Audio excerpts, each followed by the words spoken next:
It's great to be here. I'm Barbara Olson from Billings, Montana, and it has been a great honor to present my quilts in this venue. And AQS has done a beautiful job with them, and I'm happy to be here. This piece is called Life Unfolding, and it is an example of how I work. I start out with a simple small drawing, enlarge it, start working on the wall, and it evolves. I never know what it's going to be. I thought this was going to be a forest. I created some part of it. It didn't want to be a forest. So then I continued the design process, thought it was going to be outer space. It didn't kind of want to be outer space, although it's full of orbs. As I started to complete it, it looked like it was underwater. And so maybe it's all those things, but its name is Life Unfolding, and that's kind of how I usually work. It's just do some design work, respond to it, take the next step, and continue on. This piece is called Just Breathe. And I lived on a high dry ridge in Montana. We gardened with rocks and driftwood. So we didn't have flowers.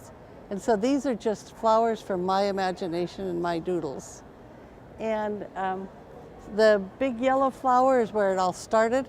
It basically was blooming on the wall. It felt like that every morning when I'd walk in, like there was just this flower growing. And so then I did more flowers, kept adding and adding. And what this has done is led to my flower child period, I call it. I can't wait to see what the next flower is going to be, and the next quilt's going to be with flowers. So this was a beginning, and it's probably my favorite piece. City of the Midnight Sun is one of those projects that was going to be a small quilt, small, quiet quilt. Well, that didn't happen. The city was there, and then all of a sudden it had kind of a stargate, and then it got into flames. So it just kept growing and growing and growing. It was all turned edge machine applique, and it's 101 by 101. Not a pleasant experience to quilt it on my home machine, but that's what I did. And I've only done one other big city, so I love the image. I just wanted to say thank you again to AQS. It's been an honor to have this exhibit here and show my work. And I do hope I see you at other AQS shows. They are the best of the best. Thank you.